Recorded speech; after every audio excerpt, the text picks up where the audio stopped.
Welcome back, folks, to Deadlock Fight Night number 3, presented by Triumph.gg. We've already had our challenges game out of the way. Pretty quick one, as they often tend to be. And now Pojilaya Skumbriya have earned the right once more, Jason, to challenge buff enjoyers for the $1,000. The fact is, they have beaten buff enjoyers just a few weeks ago, if not even like less than a few weeks ago, in a best of 3. So if anyone's going to be able to take down buff enjoyers, it is most likely going to be them. But the question is, can someone finally do it? Buff enjoyers have seemed to be the best team in EU by far for quite a long time, but we're waiting. Everyone loves to see, you know, a winner story of a team holding on to be the best team, but everyone loves the story of them being dethroned, and maybe PS can be the team to do so. That's right. It's hard to call PS underdogs, but we do like an underdog story. But for those buff enjoyers of you at home, we've got a special guest coming onto the show, of course. He's here every week, actually. Not that special, but he's a guest in this part. I like him. He's a decent guy. Everyone, welcome DDK to the Deadlock Fight Night number 3. What's up, bro? How you doing? Looking spiffy, I must say. I'm doing good.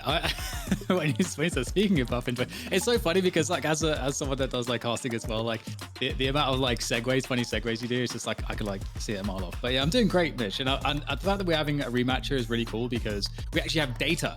We actually can look at the previous drafts and be like, oh, here are the trends and patterns. And we've been, as the game is so new and these rivalries are so new, we're still trying to work everything out. We don't often get the benefit of that. So I'm really excited to be able to contrast and compare.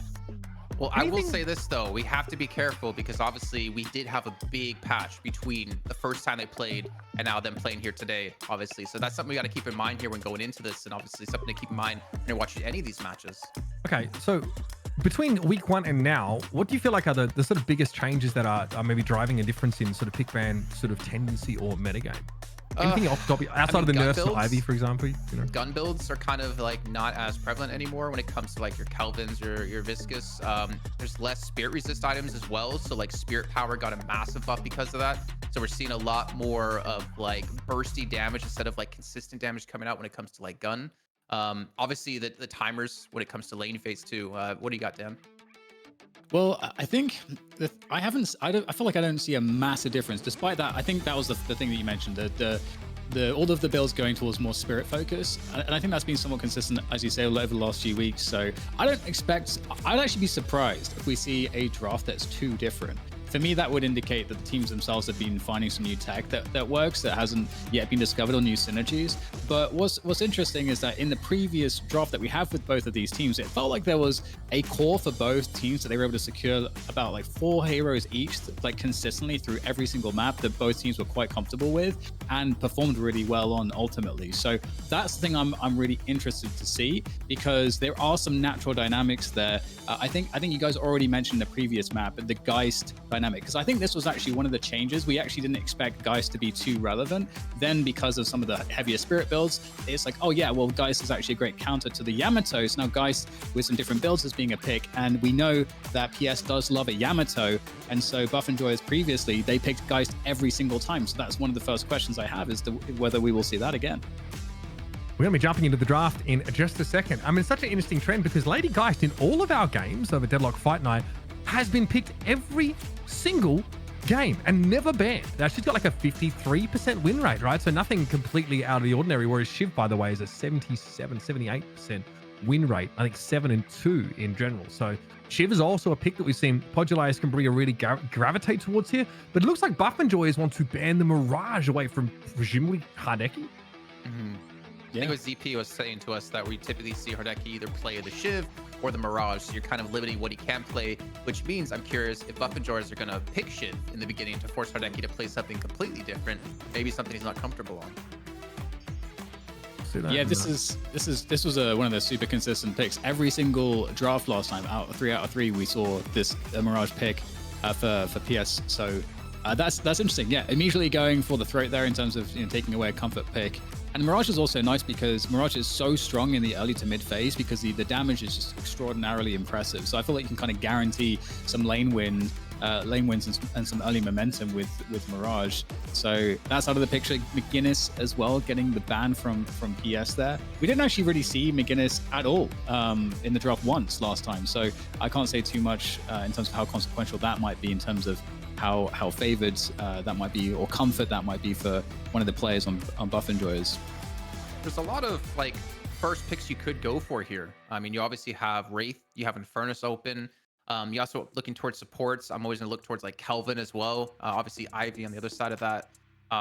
So you obviously want to secure like some type of hero who can heal to give you the sustained fights, because one thing Buff Enjoyers does so well is be able to win fights that they really shouldn't. I think obviously off the back of Piggy quite a bit, and it looks like he will be going towards Ivy. Not too surprised, but first pick Ivy. That's the surprising one. Yeah, interesting. So obviously, yeah, like powerful support really prioritized early here. I think global presence teams are probably realizing, I think, just how important these rotations are. I think Pojilaya Skumbriya had like the Ivy Paradox combo in the previous game and could kind of be everywhere and create these big pick opportunities. But we do get the Wraith picked up here, Dan. We saw how devastating it was last week. Really hotly contested in this region, especially because it's just, I mean, she's a consummate duelist, incredible at just picking people off across the map. Yeah, you get a bit of everything. Survivability with the TP, you've got the initiation with the ult. It obviously gets an AoE lift as well when it's fully powered up. So just extraordinarily powerful through every phase, and the burst damage with the cards. I feel like that's still due a nerf. To be honest, they nerfed it twice already in terms of the spirit scaling, but I feel like there's like another nerf that surely has to come. Maybe slow it down or something, so you can't just throw 3 of them at once. Yeah, it's 1.1 still, right? That's a huge nuke, especially if you get those really highly efficient spirit items early in the game, right? Because those like 500 tier spirit items are great bang for your buck in that sense. Yeah. Go on, Jason. Let it out. Let it out. What support is Pojilaya Skumbriya going to pick up that can heal? There isn't any. Am I mistaken? Dynamo? Because Dynamo? I mean, yeah, that's true. You could pick him. Dynamo Paradox lane is insanely good, and with the Wraith, it could combo quite well as well, because you suck them all in with the Singularity, and then you time your ultimate to go off right when they're about to get out, so they get knocked right up. It is very combo heavy, but the thing is, I feel like Dynamo's been one of the most unsuccessful heroes we've seen for some reason. I mean, I'm looking, it's 3-2, so 3 wins, 2 losses. It's possible. Anybody with definitely. healing right and rescue beam can be a healer, Jason. It is the current year, my friend. It doesn't put out the numbers that like a Kelvin Frost Grenade puts down, or as we just saw, what Ivy can do with the healing potentials. Okay, so do we get the Geist for the Yamato, or are we going to kind of save the Geist? I'd be surprised if PS would pick Geist, but we'll see what they decide to go for here, because that could end up being a later pick. But where's the Lash at? So we got Warden online, so that's always good to see. But I'm super curious. Are we going to allow PS to get both Lash and Paradox there? Yeah. I mean, Zania just wants to play Lash all the time. I don't think we've ever seen them play not Lash. Lash is also 100% picked to banned in these games, and yet it's being left for so late. Maybe they feel like between Paradox and Wraith, like they have great, like, engage / pick potential. Now they've taken the 7 here, so someone that combines up with the Wraith that really gives you that like really terrifying late game potential. Something that we didn't really see in the last game, because we frankly didn't get late enough into the game for the 7 to be that level of oppressive. But talk about a carry that scales beautifully well on Spirit Power. I mean, in terms of even movement speed scaling on Spirit Power, 7, pretty terrifying. Is it going to be Abrams Dynamo, the last 2 picks for PS? Because they don't really have a front line. Like Yamato, a pseudo front line with the ultimate, right? But they have no one to really soak any damage for them. And then obviously Abrams can kind of work with the Dynamo to set up the Dynamo by hitting a nice big stun onto them.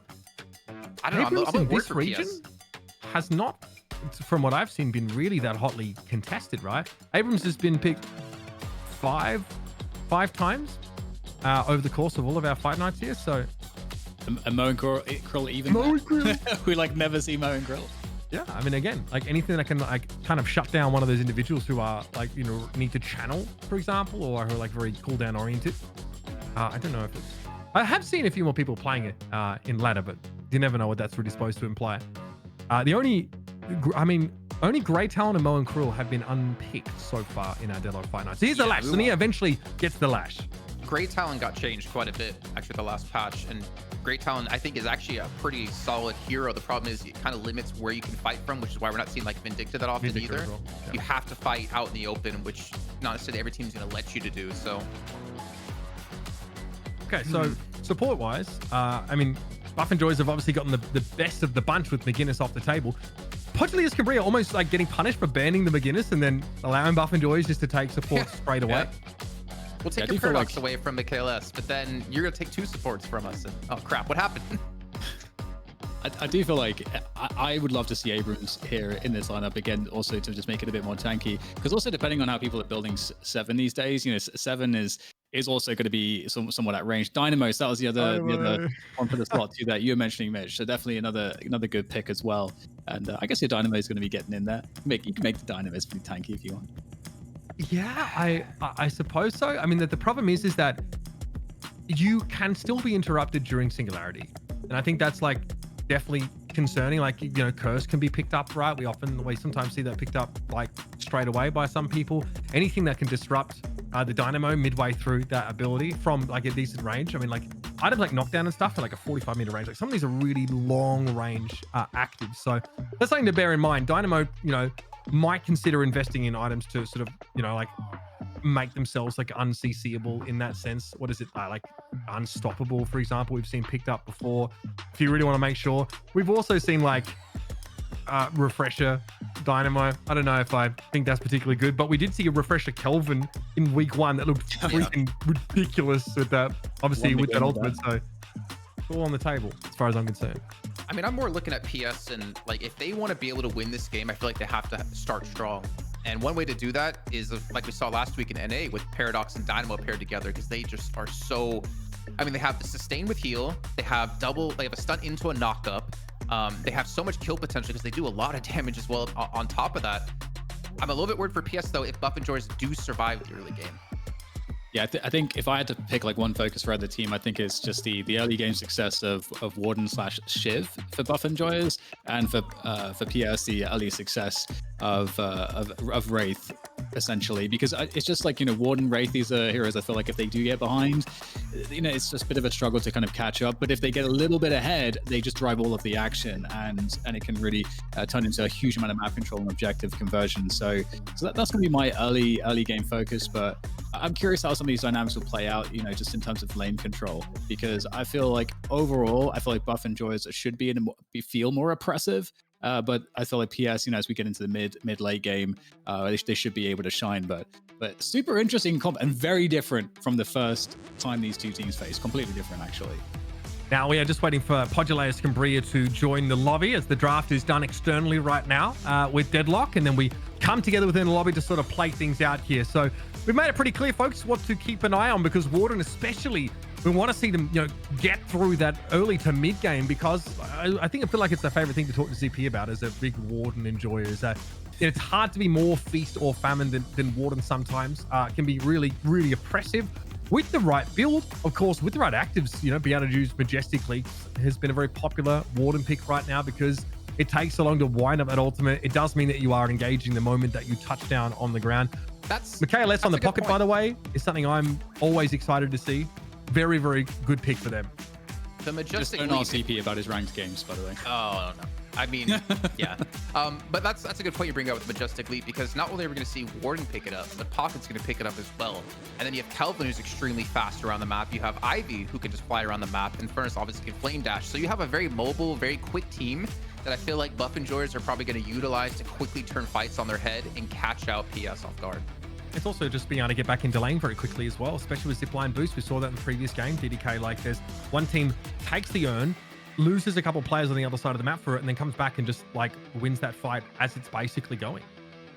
Yeah, the urn dynamics, I think, are super important to mention, because I feel like Ivy is one of those heroes that does actually change this dynamic in particular in this game. We saw that that Bebop match from last time, if you guys missed it, with Willex just owning everyone, and just it was all about those team fights and the hyper beam. But you can kind of circumvent that entirely with Ivy's ult, just, you know, grab a player that's picked up the urn and just deposit it like very quickly. And because of the urn changes, this is something else that was changed recently.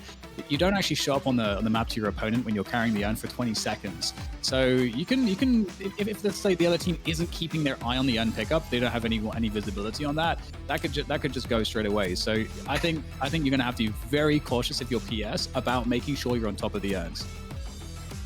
Well, here you go, folks. Our final for our Deadlock Fight Night, number 3 in EU, Pojilaya Skumbriya versus Buff Enjoys, presented of course by Triumph.gg, is about to get underway. We're going to check in with DDK after this. Pojilaya Skumbriya were donor walling us for a moment, but looks like they're in the lobby and ready to play. So we will be moments away from getting in.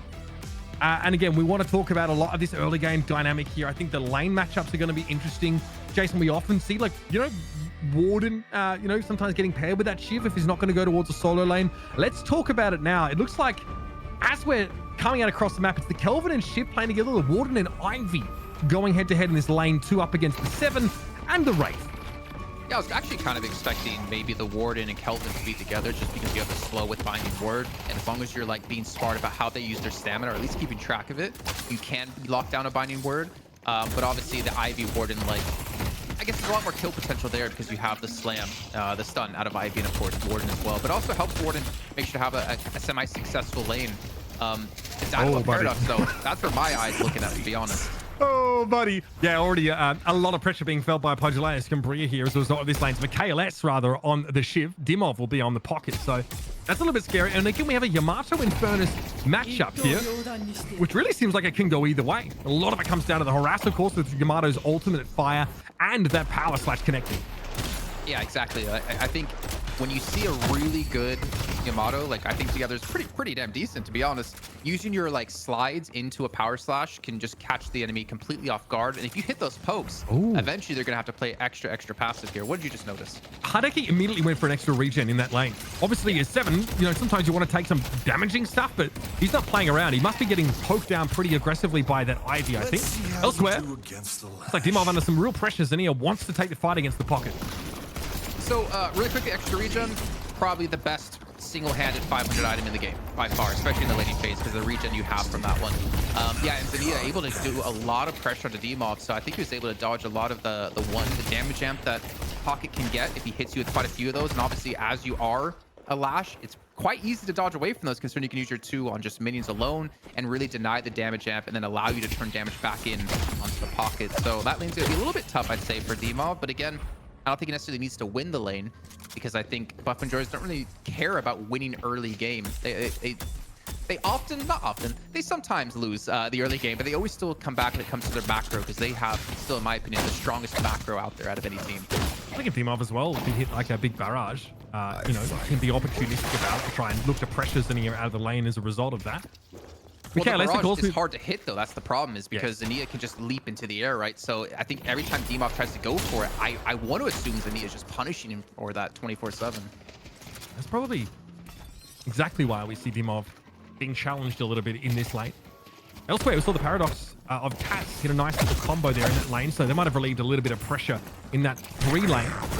Hideki wants to come forward here. Looks like they want to pop the stun. Full order also being used there by the Wraith, and it's a pick off on Sharik. They really had nowhere to go from that position, and frankly, Picky just looks on in dismay. Yeah, good little movement as well as Hardeki to just kind of open things up, get a ton of damage in onto this one. In the meantime, we do see a chase, a little bit of a gank coming in on this 4 lane, as you can see. Kelvin played by Listic. Actually, Kelvin played by Listic. That's the funny thing, is normally you see Piggy playing it, but they try to make some presence known here on that 4 lane. Not able to be successful, unfortunately, though. Welcome to my... Decent amount of damage, though. Definitely putting the fear of God in Zergy, who said to back away. We'll opt to stay in the lane for the time being. So let's just recently went in with that kinetic pulse, but they are also going to be rotating across to that 3 lane as well. The stick's still there, but alone for the time being. And we'll see the link up between the Dynamo and the Paradox. What was really important about that gank too was it was a gank that really didn't hurt buff enjoyers whatsoever because they shoved the lane and they were able to get back to lane in time before they lost any of these minions. So basically they lose no souls and they apply some presence to help maybe Zergy out a little bit, though Zergy is technically winning his lane right now in terms of these souls. I think the problem obviously comes down to that 2 lane where we did see, unfortunately, Sharik get caught out on the Warden. Frankly, you know, Yamato probably doesn't love going up against the Infernus at these protracted engagements. Okay, Flame Dash going in. Zergy wants a piece of this, but does get connected with by Together, who has to back away, and Zergy just got too many procs of that afterburn, Jason. I see them. I'm honestly surprised Zergy survived that. I think Together played that so well as well with the initial power slash coming through. But now he's fallen so far behind in his lane. He's over 1k behind, 1.4 at the moment. And Zergy has ultimate up. So this makes it extremely difficult for him to survive any sort of engagement out of Zergy. So I'm curious, are they going to push this Guardian down and then allow Zergy to rotate in to make some impact in some of these other lanes? Or will he continue to try to fight things out and deny as much farm as possible? And I think that's something that we haven't really seen haven't seen explored too much in these competitive games, of like freezing out your opponent, not pushing the lane against them.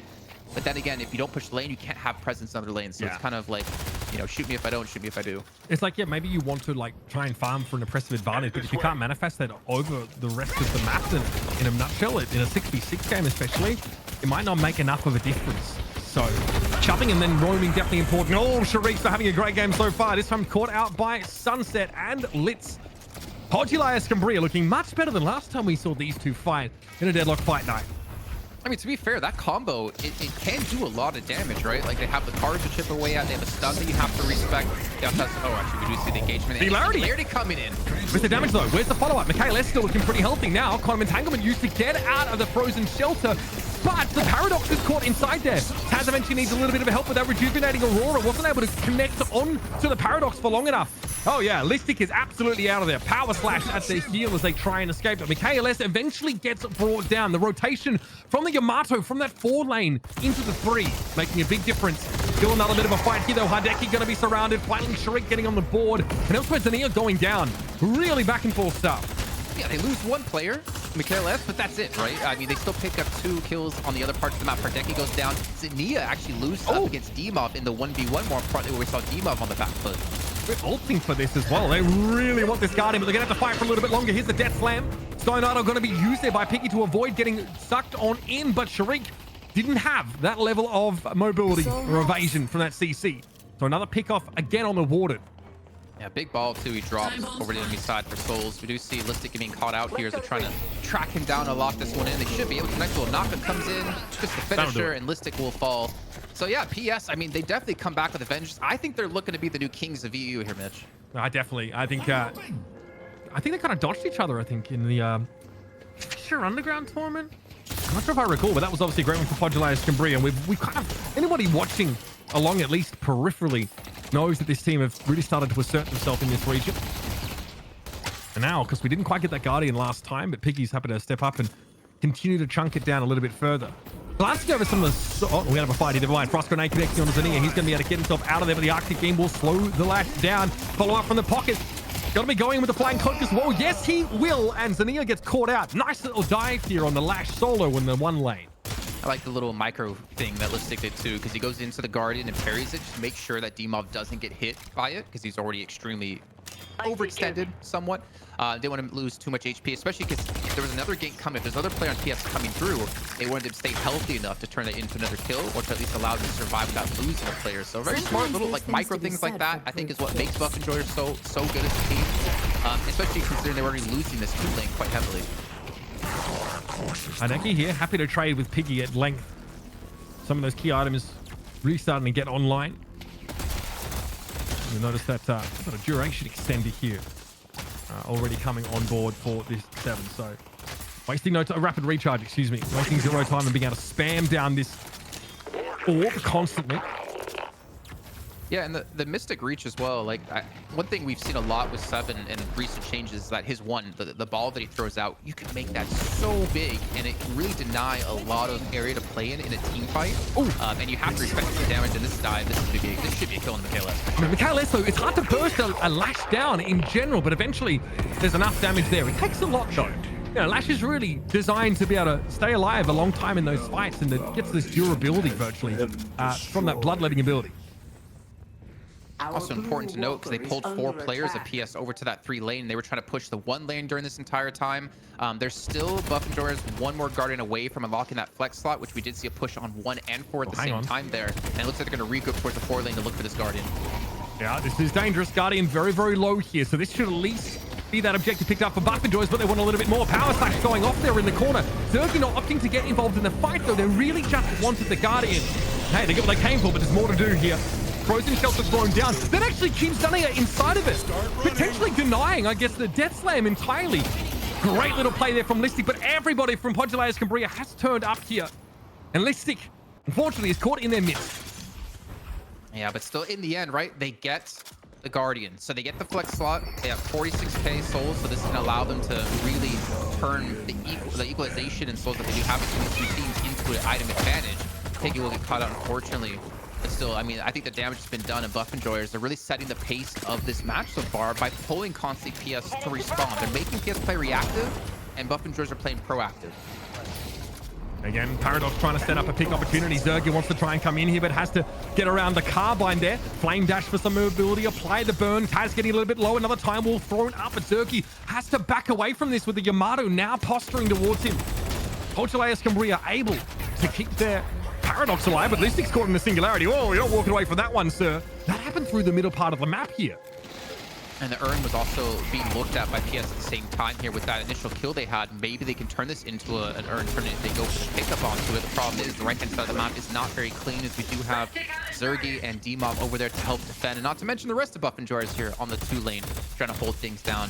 And more importantly, Listic backup as well. So that's going to be the important part, that they're going to have all 6 alive. The urn is going to be picked up. Yeah, we actually had D-Mob come to the TT behind them. Zergy trying to back away together, really threatening here, just a little bit more burst, but together doesn't have long left. They're burning down oh so quickly. Zergy though here with the decay, that's looking pretty dangerous of course, and will be run down. Taz gets on the scene pretty quickly. The urn though in the hands right now of Sunset is being taken across the map, and there won't really be anybody from Buff and Joyous to intervene with this. They're going to trade this for a walker in the 1 lane by the looks. Yeah, there's 4 people in lane 3 and 4 here combined. You can see Dynamo trying to come back as quick as possible. That Walker should be going down, as Zania is going to be behind them looking for an engagement. The problem is Buff and Joyers have 5 players in the vicinity, well now 4. So if you go for an engagement here, if they can't get the Walker, you could be looking at 2 deaths and a Walker in the end. Pojilaya Skumbriya might want a Walker of their own. So far this has been defended really well by just Zania and Litz by the look of things. Taz is also here. You can see that Time Walk getting thrown up now. Here's the Death Slam. Okay, decent catch. Dimob's going to be dropped into the middle of it. Has to use the satchel straight away, but will pop out right under the Walker, which is awkward to say the very least. Walker's traded out by both sides, but Listic went down, and now Dimov is having to get the heck out of there. Will be chased down by Taz by the looks of things, barely hanging on. My goodness, if they get away, that would be absolutely ridiculous. No, Dimov eventually has to succumb. The sole lead here for Pojilaya Skumbriya, billowing out to 9k. 12 kills to 4 as well for PS, as they do score an 8k solely. Not to mention they have 9 ability points ahead of their opponents as well. Just want to point out really quickly, by the way, D-Mob, when he gets death slammed into the Walker, he doesn't just try to run away, he just kills the Walker because he realizes it's so low on HP.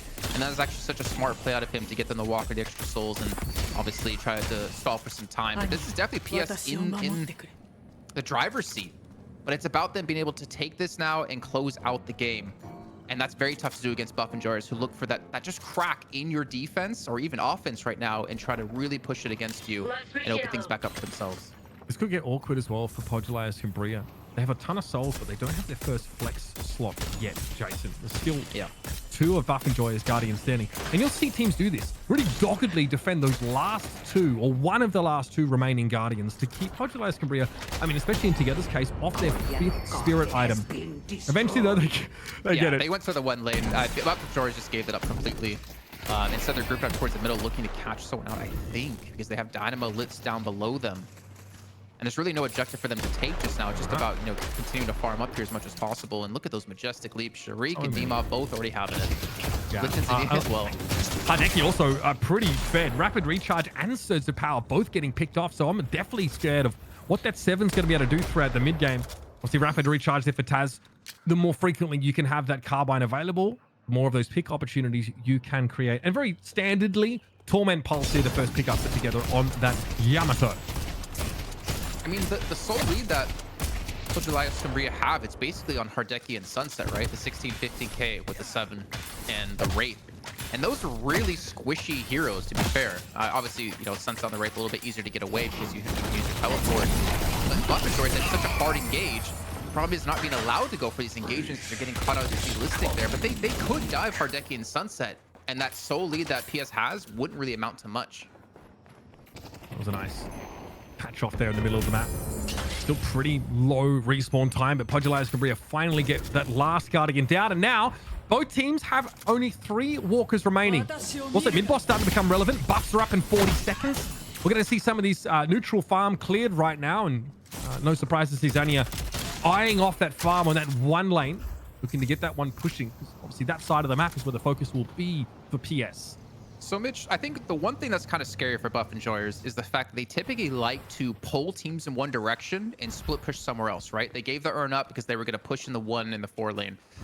The problem is, though, is that Sunset on the Wraith is so fed that I feel like no one can really 1v1 him right now on Buff and Joyers' side. So if you try to do that, Sunset's going to win out on that trade and then eventually pick up the objective off the back of that if you're trying to pull PS out of position as Buff and Joyers. 13 soul difference now. Orb has respawned. Buffs, of course, up. Oh, that's pretty good. Sunset getting the gun buff there. Very, very powerful. The fire rate and ammunition is very good. Kind of exactly what Wraith wants to do, honestly. This is smart. And here's the urn take. So they're not taking it to turn it in necessarily. They're also just taking it more importantly to deny it from the enemy team, because they know it's going to be very difficult for them to kind of contest it with the deficit they have. I mean, they obviously have the ability to close the gap against Sunset and Hardeki with the majestic leaps, but I do also respect Litz. He's been here on top of mid quite a lot, just getting an information game. But it looks like PS they're going to just try to bait things out on the mid boss here. They're not going to fully commit to it. They're trying to pull Buff and Joyers in for a fight. Oh, Buff and Joyers are definitely down for this. They come in, get involved. That's the telekinesis going off there. Looks like Piggy already used the airdrop now. As far as we can tell, T-Mob is caught inside that now. Here comes the lash. Bangs on in. Piggy down. That's the healing. Missing for Buff and Joyers. That's going to be devastating in a longer fight. Sharik gets a fall next. Michaelis getting involved in this fight in a big way, but here comes the 7, and they are devastating. Hardeki for 2. Michaelis falling at the end there, and there will be a chase further on Zergi. Dimov falls in the periphery. That's together. Only Yamato able to chase the pocket down after he divests himself of those cooldowns, and ultimately a mid-boss here for Pojilaya Skumbriya is on the table. Litz and Zania did their jobs perfectly because it allowed Hardeki and Sunset just to sit there on the back lines and constantly attack. Yeah, we see Hardeki missing a little bit of HP, but damn, that was insanely important for them to position properly. Wait a minute. What is Piggy planning? No, Can he stun on this? No, too late. Couldn't quite get there in time. Gonna pull himself out. Divine Barrier for a speed boost to get away as he realizes he's just a little too late. Still, this might be tough. Kinetic Blast threatens to catch him out. Stone Idol, of course, for, again, the durability, but doesn't do much in terms of mobility. Powered up punch here. Oh, yeah. This is going to get very, very messy. It's going to be the Rejuvenating Aurora pop straight away. Taz going to benefit from that heal, but in comes Sharik. He's healthy. Piggy a little bit low. In fact, this gets turned around. Now they've been able to pick Litz off. Sharik, though, goes for the 1-for-1. Now the telekinesis being used. A big power slash there. Michaelis maybe not expecting that. And the TP away here for Sunset, but they're going to be chased. Piggy wants to try and land a stun, and they do. Sunset goes down to half. 92 bullets in the chamber, though, with that gun buff. It's very scary to go up against the Wraith here. And upstairs we go. Maybe you're regretting that right now. It's unclear. Let's, though, bring back into the fight. Listic goes down there. Together joins them upstairs. Concussive Combustion getting popped here. A lot of damage off that, but Zergi can't hang being surrounded by so many PS players. And now I think Buff and Joys feed themselves into the wood chipper. Yeah, fantastic fight out of PS as well. I mean, I thought that actually might have gone Buff and Joyer's way because Sharik had basically the perfect place to use that ultimate, that last stand. Everyone in close quarter combat, he can hit everyone, do a ton of damage, but unfortunately, he just doesn't have, I guess, the souls he needs to be that impactful player, considering the people he's trying to kill have like 6-7k more souls than him. So well done by PS there. I do want to point out really quickly, as ZP's also mentioned as well in chat as we're watching. I mean, Litz, he's very far behind in souls. But because he's been the human ward for his team, he's been getting information sitting on top of mid for such a long time. And I think they were just sitting in mid, spotting out like the other lanes, right? And he doesn't really need the farm because as long as he hits his ultimate, as long as he gets the knockup as well, like once in a while, or maybe just the heals, like he's done his job. He was one of the 2 to die in that last team fight. But by him dying, it means that he's being focused, and Hardeki and Sunset on the 7 and the Wraith can just put out a ton of damage. He also has Majestic Leap now, by the way. So that's one way of getting a decent Singularity delivery system online. Unless they're just turning in that urn. So Pojilaya Skumbriya now. This is blowing out to a 30k lead. And look at the kill difference in this game. That is absurd. Sunset 5-0-6. Hardeki 5-1-7. Even together having a great time. Listic getting picked off here. It looks like it's another day at the office for together. Pojilaya Skumbriya definitely want that King of the Hill spot right now. They're good to take it in game 1. Be a bit of a fight here, though. Hardeki very, very fed. Pretty close to that tier 4 item now. Michaelis just see escalating exposure picked up. Sunset does have the shadow weave, which is already playing into the assassin style that we're seeing Wraith players go for. We did see Z-Mob throw up the affliction there, just trying to delay this push from happening, just trying to get the extra damage over time. And unfortunately, going to be Zergi going out here. I don't know how he's still alive. They're running through his flame dash. He's able to turn things around and somehow survive from this one, especially with the help of Rescue Beam. Honestly, that was massive that he did not die. If he did, I think PS would have taken the walker. They would continue to push into the base as well. It looked like so much was getting thrown at him. Pojilaya Skumbriya, though, here now have all the walkers taken down. So we're knocking on the doors here. There's plenty of like high tier camps through the middle part of the map to be cleared out here. Also, a number of Pojilaya Skumbriya players probably in a position to be able to buy soon. They're also noting that Shiv has hit that power spike there. Michaelis with escalating exposure means that in those longer fights, this Shiv is going to be a terror. As I said before, I mean, Shiv just does not want to get bursted down. He does not want to die very easily. And lucky side for him as well, he's one of the more fed players on his team. But I think this might potentially be one of the final fights of the game here, actually, because we do see the urn being picked up. It looks like PS want to force a fight at this urn, because honestly, they win either way. I feel like they win the team fight, ignoring anything crazy happening from Buff Enjoyer's side, or they get the urn turn in, or they get both. And that's going to be really, really bad for Buff Enjoyers to come back from. And I don't know if they can come back from it, but I feel like this is almost a fight they have to take, because they can't really afford to fight near their base. If they lose a fight near their base, they've lost the map. 40k soul lead and change. All of our big ultimates online. Urn picked up by Pojilaya Skumbriya. Buff Enjoyers know at some point something's got to give. They cannot allow Amberside to continue getting this soul lead. We've got so many more of those big items can be developed here. Still plenty of game to play. So they're not going to go for the turn-in, so they're actually just going to push out some lanes here. I was paying attention to where like Sunset was going and Task was going on the mini-map, and they actually have head back to base. So they're just kind of forcing Buff Enjoyers to contest this, but in the end, like Buff Enjoyers get nothing, PS get nothing, but they also do get the ability to pick up a lot of farm here on the map. I think they want to shove the lanes one more time before they do go for a turn-in, if they go for a turn-in. Yeah, some more buys coming in from a number of these players. Looks like improved reach just getting picked up there for Hideki. Just wants to make the lightning orb even more powerful. Oh, they got Curse now as well here onto together to deal with Zergy, so that survivability he was able to do escaping that gank, that's going to be pretty much gone. He's not going to be able to heal up through his Flame Dash or anything else. Anyone right with a powerful channeled ultimate is going to be pretty susceptible to that. What's the last stand from Ward? I'm not sure that would be interrupted by a curse, but I mean, it is a pretty powerful item in terms of its disruptive capability. Okay, Orb though, Urn rather. They might be a little bit more serious about it this time, but notice that Pojilaya Skumbriya are distributed pretty evenly across the map. They're really hoping to bait Buff Enjoyers here into a bad fight, but we've always complimented Buff Enjoyers' general macro play, Jason. It's been a high point from what we've seen from them. Yeah, and I think we're seeing the respect out of PS for Buff Enjoyers right now, because if this was the other way around, Buff Enjoyers would have closed out this game with this kind of lead. They've done that so many times in the past. So PS, I think they realize, okay, we have everything we need to win this game, but let's not mess it up. And let's not F it up, I guess I will say. Keep it PG for here. And they're going to look for the fight, most likely, off this urn turn-in too. I mean, you're allowed to do that. You made 0 Mydong jokes. I'm very proud of you, actually.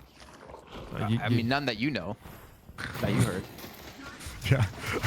Sorry, that's fair. All right, Urn, take attempt. Yep, Together's going to get it done. Shadow Transformation, pop for a bit of that invulnerability. There's a big paradoxical swap across the map. Dimov is in deep trouble. Litt's able to bring them down at the end now. Eyes turning towards Hideki as he's able to deal with Sharik. And yeah, Pojilaya Skumbriya far too far ahead in this game. Frozen Shelter pretty effective here, but Return Fire getting popped now by the Yamato. Together, virtually unkillable, which is something you can attribute to every single member of this Pojilaya Skumbriya squad. The KLS, of course, the last player you expect to get bursted down first. Some bags to pick up, some lanes to push. Is a big win and an urn take for PS. It's so scary for Buff Enjoyers because Dimov, like as a pocket, you want to be able to go in and pop your affliction onto as many people as possible. The problem is, if he does that, the curse will come out, which is exactly what happened to him there. He could not get away. He could not pop into the briefcase. He could not teleport away, and they immediately pick him off. And the thing is, when you have numbers in this game and you have a 50k plus soul lead, if you get one kill early on like that, you're probably going to snowball the rest of the fight. They don't lose a single member. They pick up mid buff as well. And I feel like this is going to be the push to win the game. I mean, we've got players on 33k souls on Pojilaya Skumbriya, players on 14k souls on Buff Enjoyers. So it is a drastic difference right now. Shadow Weave here for Sunset, maybe hoping to catch someone who dared to push out of their lane, but of course getting fucked with minions, and of course just in general being able to come back with his rejuve is very, very powerful. Soul Rebirth also picked up there for Taz, so keep an eye out for that. It does increase your respawn time, but to come back and fight is pretty darn good. Pretty meticulous macro here from PS as they're really just trying to make sure all these lanes are moving favorably. See, again, this is to me saying that PS either don't know how to finish the game or they're giving a lot of respect over to their opponents. Or maybe, you know, I was going to say maybe they're waiting for that one item that they still need. But honestly, when you're this far ahead, if you want to be one of the best teams in EU, you have to be able to close out this game. So I'll be a little bit critical of them not closing this out, especially with Rejuvenator picked up. But again, I feel like they can kind of taste it, right? $1,000 on the line here, dethroning the first team to be dethroned for the Deadlock Fight Night. Okay, Frozen Shadow, they're trying to catch out this Lash. It might have worked out. Danny's in deep trouble. Michaela's able to run him over. Yes, he has rejuve here, but it's going to be a singularity straight away from PS as they come in, and Sunset blows up 3. Oh buddy. That's the sole lead and a half for you. Zergy getting some decent damage down and together getting picked off by Sharik, but Sunset is on the chase, and it seems like once this race draws a beat on you, there is no escape. That's exactly the combo we talked about in the draft. The singularity into the telekinesis knocks up 3 players, and they quickly close this out. Yes, they lost 2 players, but guess what? They're respawning back in. I think Litz is even back to looking for the earned turn-in, so they're not trying to finish this game off here, though. I would say, why are you not trying to finish this? You have everyone left alive. They're going to get the first shrine here as well. That's going to be every flex slot unlocked for them, and they're going to become even more powerful because with the soul lead they did have, they really wanted that last flex slot to buy up another big item here, and finally the team's going to be able to come back in. I don't think they're going to finish the game, though, as they're still going for that earned turn-in for some reason. They'll get the patron to flip at the very least here. Diviner's Kevlar now picked up by Sunset, by the way, which means after that telekinesis, the amount of bullets Silver Spirit's due to get is pretty darn gross. Okay, Patron on the transform. All base guardians cleared out. You might look to keep trying to take a fight here. Oh my goodness, didn't come together. Zergy's got nowhere to go there. Power Slash would have cleaned him up. Looks like Together's going to commit a bit more, but has to watch out for the Binding Word. It's going to freeze them. But then the Shadow Transformation will be popped to shake that off. Now he'll be able to walk back out. Sunset, 11 kills in a bloody row. They're going to try and go for this Death Slam to be used to pull Buffinjoys out of their sport. And here is the Storm Cloud. Finally, we get to see it. When how fed Hardeki is at 40k souls, you step into line of sight, you die. You don't have a say in the matter. Silence there made it pretty hard for Sharik to hang in there. Sunset able to bring them down. PS still with 4 players to work with now. Hardeki still wants to throw down against Zergy. Concussive combustion pops though. We see the 7 go pretty darn low, but help is on the way as Hardeki eventually is able to finish off the Infernus. Here's the weakened patron about to fall, and what an explosive game 1 in this series. Pojilaya Skumbriya start on the front foot. That was a fantastic swap as well at a task, actually, because it stopped Zergy from getting consistent damage in to heal up, because you saw his ultimate went off and he went from like what 100 HP up to like 30% health. It was insane, that little pop off. A fantastic game out of PS. I still will criticize slightly that it took them a long time to close things out, but they still closed it out either way. They're up 1-0 in the series, and they're 1 map away from winning themselves $1,000. Yeah, that was a. I was wondering, you know, what point is this griefing? They're not ending the game. But obviously, I think, like you guys said, they tried to not give a single advantage away and absolutely guarantee it, and that's what they did. This game was kind of interesting from the perspective of how, if you look at the macro in the first 10 minutes, you do have all 4 guardians down early in favor of buff enjoyers. However, all the kills are going to you know what? I'm not going to say it. You got to do it once. That's the rule. You got to do it once. All right. Pojilaya Skumbriya. Easy. That's perfect. It's actually easy, yeah. There you go. Okay, nice. Okay. Well, what was interesting is, yeah, all the kills were going the way of PS regardless. Around the 12-minute mark, they forced one fight, which is where I think things started to really turn around. I think it was this fight, actually, where we had a TP from lane 1 for a couple players, and they had essentially like a 5v3, and there was a misestimation, I think, from Buffinjoys as to how many opponents were in that fight because of that TP, and they ended up sort of losing a larger team fight. And at that point, the sort of macro advantages had also dwindled away, and it created so much map control for PS, and then suddenly, okay, they've equalized on objectives and they have way more kills, and on top of that, both Sunset and Hardeki had incredible farm. Their pacing on the farm was really, really solid, and so their games were never disrupted or in any sense because the pressure was continually put on Buffinjoys past that point. And so yeah, just amazing performance, and I'm really excited to see what exactly the response may be in a second draft here. I mean, I'm really interested because obviously Buffinjoys have this great macro. I mean, they had very good macro, very good rotations early in the game, and we knew they were trying to play for the late game. But it's pretty clear to see that if you put too much of that late game focus on your composition, you just get out killed early on in the game. I mean, this is a pretty damning scoreline. I think 13-10 for Sunset on the Wraith, but you know, we saw some pretty massive singularities. Zinni are very active in these fights. 25 assists for Taz. And it seemed like the macro advantage that, you know, Buffinjoys had, Jason, started to melt away when they realized they couldn't actually win any of these fights. Yeah, I feel like they just kind of fell too far behind. Like, obviously, Buffinjoy is an insanely good team, but there's only so many items you can be behind and so many souls you can be behind, not to mention ability points you can be behind and still win the fight no matter how perfect you play. And I feel like a lot of that mid game that we did see where PS were successful was off the back, not fully off the back of him, but the human ward Litz just sitting on top of mid, man, getting the information, not allowing Buffinjoyers to kind of turn things around where typically they are able to in the past. It kind of looks like a lighthouse anyway, Litz, but great game Yeah, a from little him. bit. Yeah. Obviously, Hideki also gets pretty out of control. They're really funneling a lot of fun. We saw one storm cloud the whole game. I'm certain of it. And it happened at the end of the game. You know what I mean? So many people, if you see a lot of sevens in your pub games, especially if you're a little bit lower ranked, not that I know anyone like that. I'm sure no one in here is guilty of that. But, we see that be like a bit of a centerpiece of a lot of player strategies is to try and hit R and respawn. But it only gives you that bullet resist. It doesn't help you against disruption or spirit damage. So there it is. First of our best of 3 out of the way, guys. Pojilaya Skumbriya, like Jason said during the cast, are pretty serious about taking the #1 spot in EU. We're going to be right back with map number 2. The draft will be coming at you here. Thanks for joining us. The Deadlock Fight Night EU number 3, presented by Triumph.gg, will return after this.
Thanks for sticking with us, folks, in the break. This is your Deadlock Fight Night number 3 for Europe. And Jason Kaplan is currently calling in from the International Space Station, bro.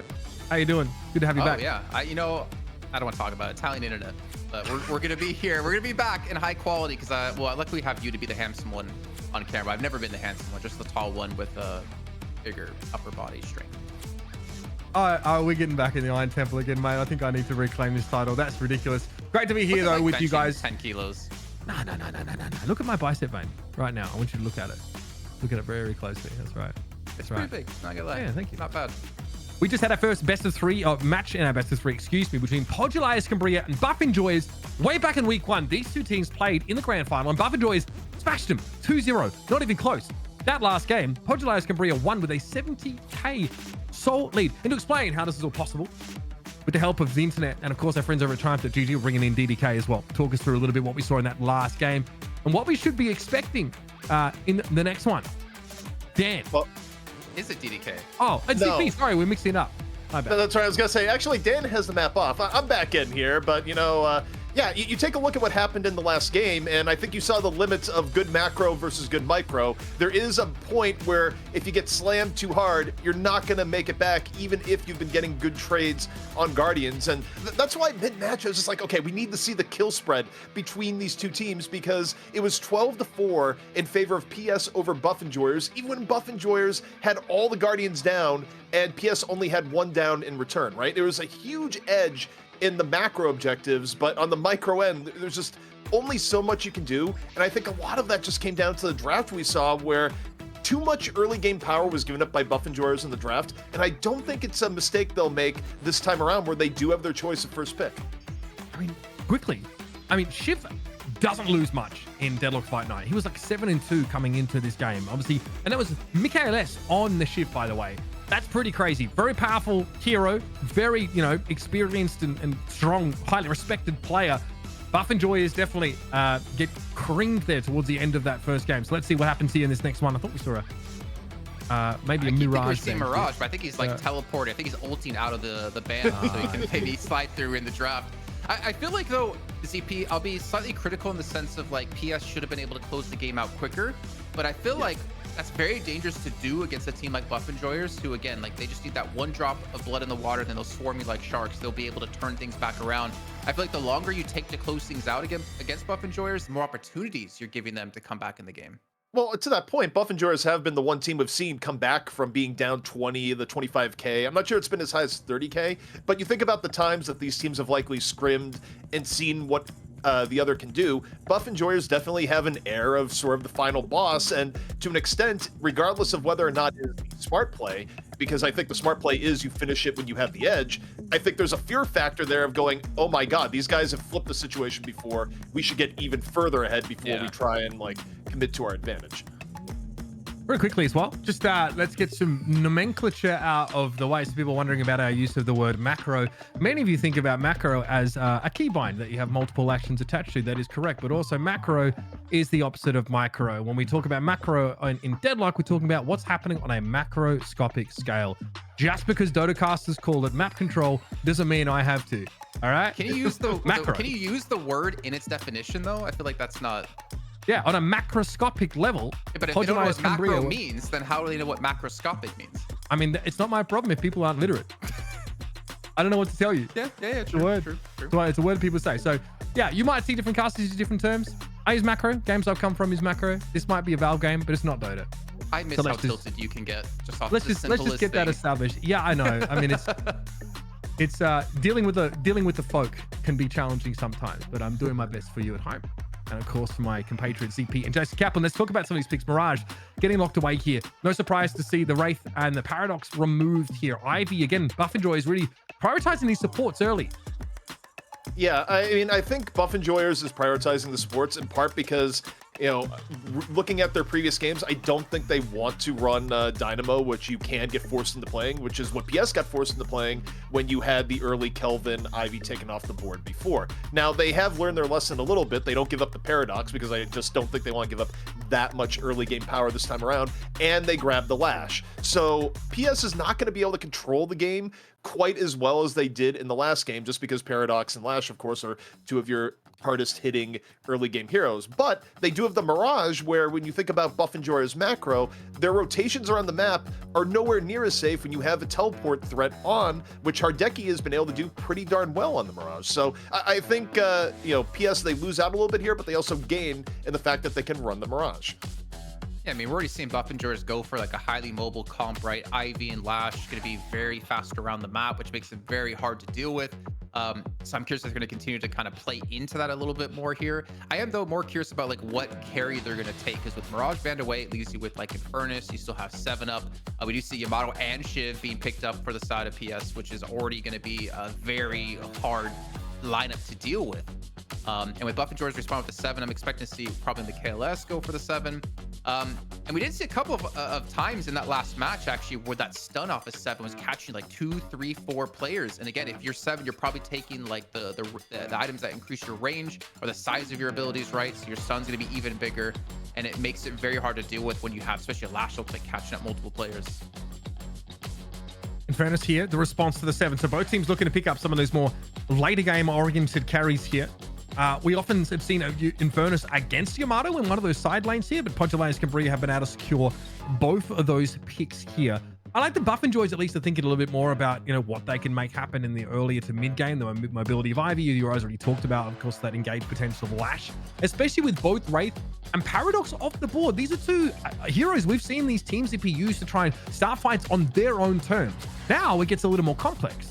It definitely does. And also, I like the earlier pick of Yamato. Like, usually you'll see Yamato get picked a little bit later in draft, the way competitive goes right now. But I do think Yamato is just one of the biggest comfort picks that Buff and Joyers have. And part of it is that, we talk about their focus on objectives, getting ahead on pushing. Well, they're also very good about taking mid-boss even up 1. And part of what enables you to do that is if you have a Yamato on your team that can use Shadow Transformation, not get thrown off the Rejuvenator in any sort of way, it makes your, force attempts at mid-boss a lot safer. So you get Yamato off the board, and it actually takes that decision away from Buff and Joyers, or at the very least, it makes it a lot more complicated in the moment if they go for it or not. Well, again, Viscous looking at Infernus. PS, though, yeah, with the Viscous and Infernus pick, right, they have, I feel like, a ton of damage on this team for PS, but they don't really, again, have a beefy front line. But they didn't really have a beefy front line in the last game either, right? We were talking about maybe seeing like the Abrams picked up for the team, but they didn't go that route.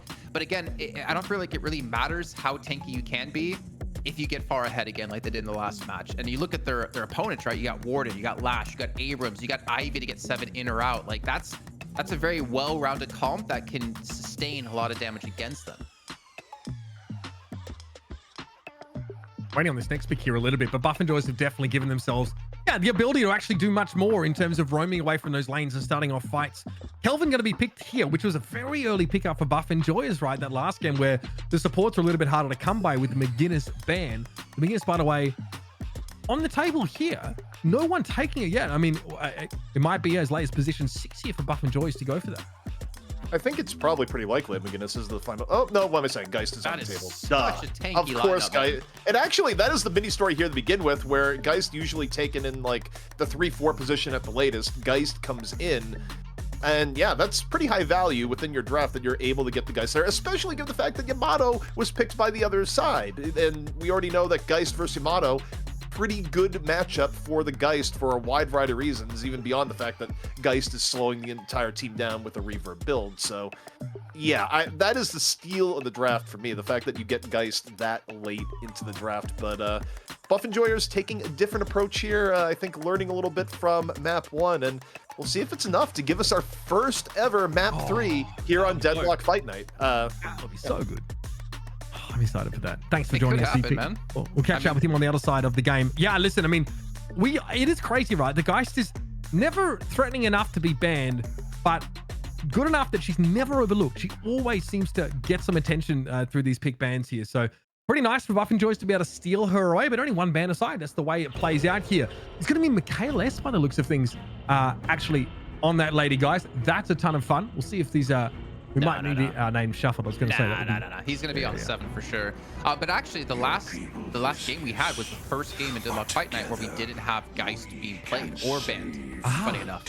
So that was actually really interesting. That's the first time we finally saw it, and maybe that was the missing piece for Buff Enjoyers, but we're going to see them head into lane. So we're going to have the Ivy and Geist together up against the Infernus and the Shiv. I mean, that's the thing, right? You have Mirage, Yamato, and Infernus, and Shiv. You have 4 players who could technically all benefit from that solo lane. You have to be very careful and very smart about how you pick things up. It's Zergy7, Michaelis on the Lady really? Geist. Okay. I get my words then. Hideki pushing up here. Plenty of that poke coming down from the Shiv 1. We've got Yamato v Abrams on that 1 lane. And on the 4 lane, we've got a little Lash versus Mirage matchup. Already the Mirage putting a ton of pressure down. And here it is. Here's what you're looking for. Michaelis, of course. Elsewhere, Listic, though. Looking to try and get a bit of chase down, and does eat a power slash doing so. Counts for a huge amount of Abrams' health. Fortunately, he's able to regen through this pretty well. So that's actually the matchup I'm most looking forward to, because we saw in NA last week. I can't remember the 2 players off the top of my head, but the Abrams was able to get an early kill. Actually, it was Flick. He was able to get an early kill onto Yamato and was able to snowball that into the rest of the game for his advantage. And it's Listic, man. Like, that's... If you think of Abrams, you think of Listic, hands down, and that is his best hero by far. So a very big comfort pick for him that should ideally be able to shut down together. Okay, Or big power maybe slash damage, though. Alternate fire. We're running. We need some time, Listic, to regen some of that damage that we're taking. Big combo from the Yamato there. Oh, what a puddle punch. That was beautiful. And there it is. The power slash claims Listic. Pojilaya Skumbriya.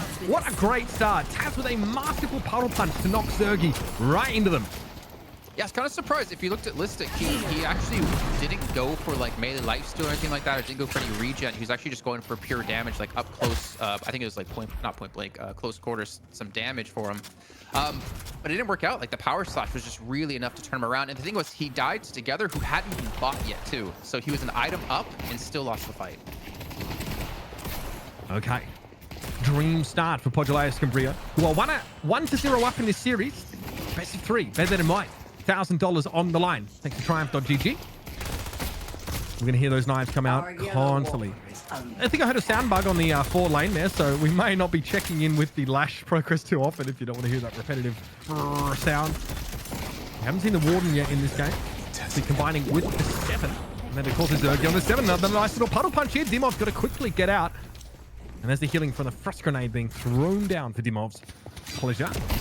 Yeah, I mean, there's technically a lot of kill potential with the Warden in 7 because you have like the double stuns. The problem is you're up against a Kelvin and a Viscous, so really you're not going to have a chance to get any kill in there. And yeah, as you pointed out, so we're going to see Michaelis on the Geist head over to the solo lane to deal with Yamato, with Listic losing that early exchange. Yeah, doesn't want to let the Yamato get too far ahead. No one really pokes better than Lady Geist. She's a real nuisance, and frankly, Michaelis could use the extra more safe farm as opposed to having to deal with sort of Ivory. We'll see how that plays out.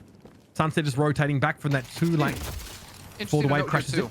So Sunset pushes his lane. He actually goes to take some of lane 2 farm. We do see a fight breaking out here, and again, this is the survivability that a Viscous gives you. The sun's going to be coming in. It's going to land eventually after. And that will be Zergy getting the first kill for Buff Enjoyers.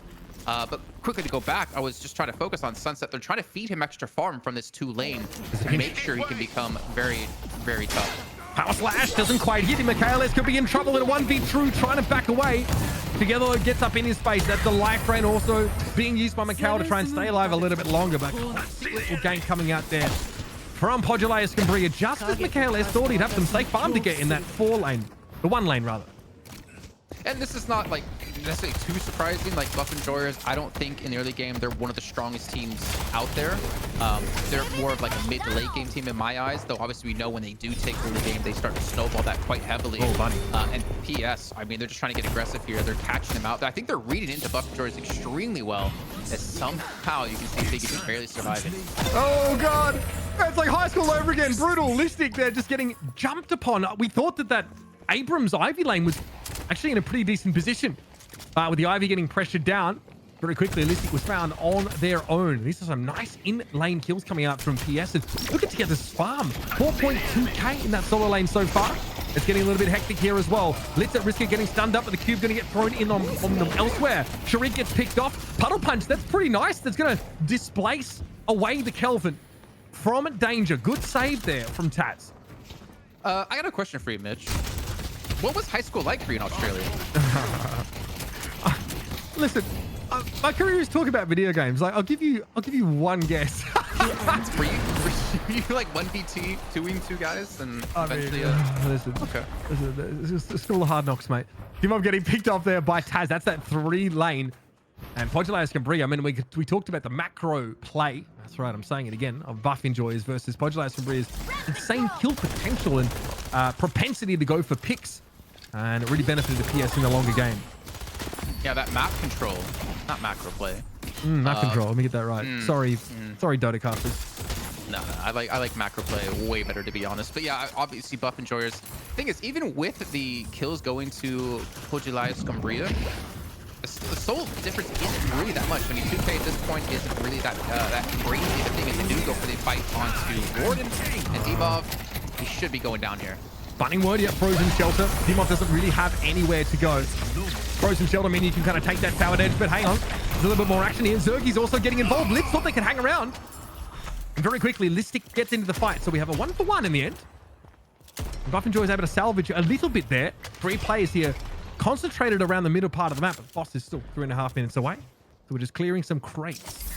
Kind of insane that Listic, he died first in lane.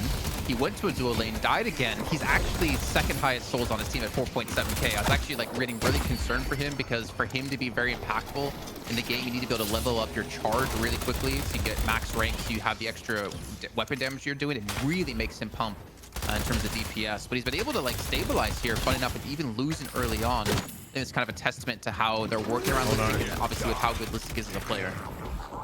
There's no way that Taz was going to hang around for that binding word. However, nice. Tunnel Punch gets him out, despite that stun also about to go off on him. So good timing to escape. Zergy almost had a catch there. Meanwhile, Sunset in this 1 lane, pushing up towards the Guardian. Forced out there very quickly because the Abrams is rotating in behind Michael S. Of course, that Lady Geist. Get away. The Guardian's still intact for now. Yeah, but as we approach the 8-minute mark, I think that's where we're starting to see you need to start getting these Guardians down, because your farm gets heavily attacked from this. And there's a great catch as well here on Together. That should be an easy kill into Piggy. And Pojilaya Skumbriya, they're just continuing to snowball this game so far. Yeah, they look very, very good here. I mean, 2K, not a huge difference, but we're starting to see now that pressure being manifested in terms of Guardian health being depleted. Sunset here wants to push up, see him go for the flame dash, and very quickly the KLS is going to try and get in a position to intercept or back to harass Litz. They have to use a frost grenade on themselves there, because that constant malice pressure is too much to deal with. And Lady Geist, man, she can bring you down from 20 paces or more. 1-for-1, Litz and Listic both dropping here. Kudzu bomb thrown down together. And we ignore that studiously. Surprised to see actually Michaelis not be chased on that one, considering he was kind of low in HP. Obviously, you have to definitely worry about the ultimate of Geist to swap your HP. But considering you had an Infernus and Yamato Sunset together there, it's not going to work out, as it is with the dash to get caught out as well here. But he should ideally be safe. The card's going to come through as well. The teammate's going to be there. There's the Frozen Shelter as well. Zergy looking comfortable for a time now. That Frozen Shelter might threaten to turn things. Listic's actually going to be the one that gets caught out here. Straight up mid. Pojilaya Skumbriya looking to try and push, looking to chase down here against Dimov and Zergy. What a catch. Dimov's in trouble. Power Slash going to connect. A decent amount of damage, but it's a fairly tanky Warden. They're still going to chase him down. Hardeki gets in there like swimwear. And Pojilaya Skumbriya are now starting to snowball this out of control. We've got an airdrop here with a Lady Geist being sent FedEx over towards his Guardian to look to pressure it down. Buff Enjoy is searching for advantages to eke out across the map, and that 2 lane's about to get pretty hot and heavy again. 3 Pojilaya Skumbriya players are there looking to throw down. You see Piggy doesn't want a bar of it. I think that might have been a mistake actually at a Buff Enjoyers, because you did have Michaelis and Piggy over in that 1 lane. I'll get back to that in a second. We do see the fight breaking out again. Listic going to be caught out here, and he's going to be run over. But they could have stayed in the 1 lane and pushed Sunset out of lane and eventually got that Guardian, but they rotate into lane 2 and get nothing from it. So I'm not really sure about that macro play out of them or their map control play out of them, but either way, Mirage is going to be actually too deep here. The Nia, no ult up, might get caught out. There finally might be a kill coming away above Enjoyers. Mid boss in 10 seconds. The Nia basically awaiting their execution there. Nice little shoulder charge. No connection to the wall, though, so you still got to respect Listic's damage. Now the slowing Hex catching on to him. That's going to be a problem, but Zergy to the rescue. able to accost together, bring them quite low. They don't have Shadow Transformation available, so they just need to run away. A moment here for Buff and Joyce to actually find an advantage. No last stand available for Dimov, though. The gun is going to have to be enough. Flask thrown out. They're going to look to try and take down this Guardian. They have the man advantage. Like, this is their time to go. You can see there's one player in one lane, one in the forward lane, and that's going to be Dimov getting caught out here, and somehow PS turned this around even with a man disadvantage. And the Guardian going low. Okay, it looks like Abrams is here. Going to have to run for the hills here. Mystic definitely being pursued, and Flame Dash plus the mobility that Infernus offers you means that there's no way you're getting out of that. This is a 10k difference here. 3 of those Guardians down, so Flexler opened up for Pojilaya Skumbriya, and even some pressure onto the Walkers. Scary prospect here for Buff and Joyce. Need to try to find a way to get the game under their control. Taz overextends there, does get picked off, and I don't know what Together's hoping to achieve here. Here it is, a fight to be had well and truly. Nice power slash connection, but Divine Barrier means Zergy is ready to dig in and fight. But it's one lane, it's where it's happening now. Last stand being used there, and there was no escape for Zania. KLS credited with the kill in the end. Hardeki able to get back in though and deal with the Geist, and of course with that last stand having expired, it's going to be an airdrop to get Dimov out of there. Thing is, they pulled players on Buff and Joyers towards that 4 lane while they were still pushing the 1 lane. So yes, they do lose tasks there, but they got the Walker and they get a second Walker as well. So not only do they get all the kills they had before this, they get an extra flex slot as well, where Buff and Joyers have absolutely nothing, and also a 14k soul difference between these two teams. Mitch, I don't want to call it just yet, but PS are definitely on the verge of dethroning our champions in EU. Well, I mean, being 2 Walkers down at, almost 12 minutes is pretty terrifying.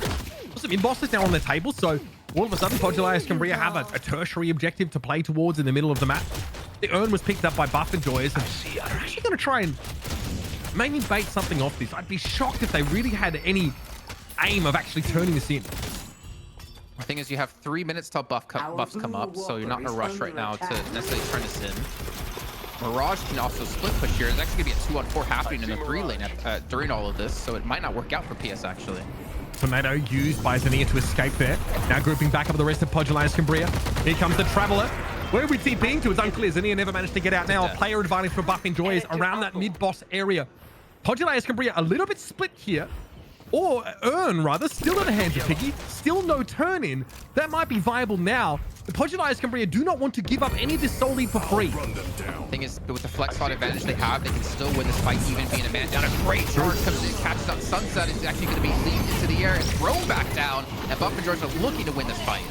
Urn got turned in during that fight, but Listic does go down. Buff and Joyce may have gotten what they wanted out of that either way, but they still need to do well in this engagement. And, well, I'll give it to you straight, folks. It's not looking good. KLS falling towards the end there. With mid-boss on the table, it might be the next objective for Pojilaya Skumbriya. Got to be a little bit careful. Together doesn't have Shadow Transformation, so there is the potential of being stolen, except it's only Piggy and Dimov with 2. Listic's going to respawn back in. Mid-boss is slowly going to go down here, and they're still keeping the ship pushed up Hardeki with the 14k. Mosol's on his team trying to delay them in the 3 lane here while this team takes mid-boss. It has been secured. Rejuvenator dropping down. It's working. I mean, Piggy and Dimov taking a ton of damage to that. Here they come. The last thing going to be used. No one has a rejuvenator quite yet. Frozen Shelter going to be thrown down. Piggy picked off first. Hardeki can't get inside the shelter, but he's not needed right now. Rejuvenator taken by Pojilaya Skumbriya. And Listic eventually falls, trying to steal the rejuve away. No, oh man, Lit's so smart. Pops the Frozen Shelter down, denies any chance of Dimov stealing that away. Also combats his last stand with the extra with the regen they get inside the Frozen Shelter. But also more importantly, he gets away from his team. So when Listic goes in with his ultimate to slam it on down, he does not get stunned and he gets the Rejuvenator because of that. So smartly played out of Litz. KLS is still a little ways away from, that big power spike, the first tier 4 item. Had Headhunter available, excuse me, but I wouldn't say that the Lady Geist is yet a really relevant threat. So they're going to 15k, but the Pojilaya Skumbriya, yeah, I mean, that mid-boss basically meant the last 2 Walkers remaining, and then some. But Mitch, the problem is no flex slots for Buff Enjoyers. They have 73k and no flex slots to use at all at the moment, which is going to put them even further behind these fights, which means you have to be even more frugal about what items you want to buy and what items you want to replace. I would expect to see Buff and Joyers group up to look for that last Guardian so they can finally open up their first flex slot, but I think PS might be able to catch them out guard and prevent this from happening. We see a fight already breaking down in the 3 lane. PS are rotating in here through the middle of the map. The Yamato and Viscus have now arrived. switch on there by Together. And Michaelis going down first. Not a great sign. And yeah, Dimov doesn't want to fight this here. This is awkward. Pojilaya Skumbriya, of course, still have that rejuve ticking him. I mean, I think we might be looking at too much of a gap in terms of souls already. This is pretty punishing for Buff Enjoyers, and they don't have any power heroes on the field anymore with Michaelis and Zergy both having fallen already. Well, we can see Shurik and Piggy do teleport over to the one lane to make sure to get this garden so they get that first flex spot open so they can start to come back in this game because they have souls they need to spend here.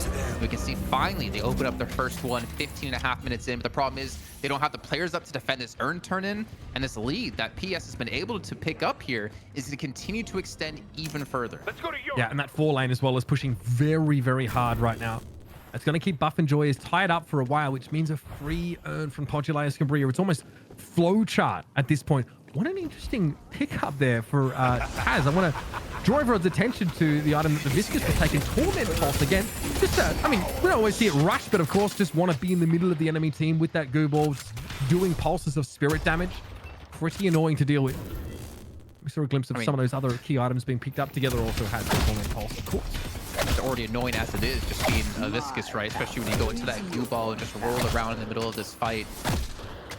Gonna be, I mean, I think it's like kind of criticized PS a little bit because they didn't really have a lot of like tankiness front line for their team. But the problem is, or the advantage they have is that they're so far ahead that they can kind of make up for that in terms of items. But also, even the players who are kind of meant to be supporty, kind of like Taz, kind of like Litz, can still put out a lot of damage because Litz, he's at 14k. He's the lowest player on his team in terms of souls, but he's basically equal, if not ahead, of everyone on the side of Buff Enjoyers except Zergy on this 7. Question in chat, is the Amber team Russian? Yes. Pojilaya Skumbriya are Russian. I'm heard it translates to Elder Mackerel? Elder Mackerel? Something like that. Mackerel.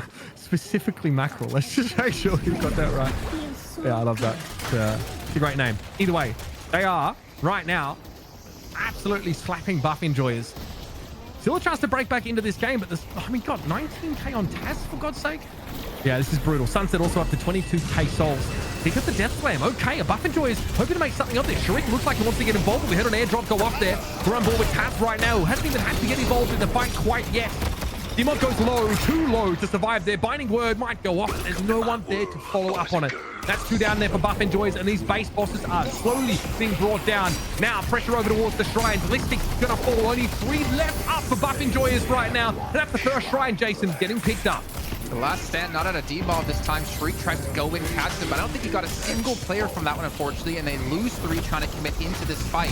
That's the last flex spot unlocked here, and Pojilaya Skumbriya don't really need to back away right now. I mean, the respawns are coming up in a few seconds, but they can still take advantage of this and obviously going to head away. So the mid-boss will be respawning soon. There's a lot of jungle camps to take as well to continue to extend that lead, or maybe they're trying to bait Buff Enjoyers in. They're starting to come back up, but when they came in, I mean, Pojilaya Skumbriya have been so meticulous at clearing those camps, Jason. That's a big reason why they're so far ahead. Piggy got picked off there. That's not a great sign for Buff Enjoyers. The only ultimate up right now is the Storm Cloud of Zergy. And I don't think the 7 is quite fed enough, but is still able to bring Together down. Listic, though, traded. So again, a 2-for-1 favoring Pojilaya Skumbriya, and they're thinking about going through it here. They're thinking about ascending to the top of the hill here in Europe, but Litz gets brought down. Still, they're looking to go for this patron. Concussive Combustion going to be used in the middle part of that pit, and here comes a Flame Dash. You can see them. Sunset trying to run through. Getting low, though. This is a little bit risky. Deki's dropped. Taz and Zania now, the last 2 left here. Up in the 2 versus 2. And somehow, Pojilaya Skumbriya have fallen just before the last hurdle. You'll note, of course, still, the KLS trying to clear this pit out. Zania and Taz have to respect this and back up, and they will be chased.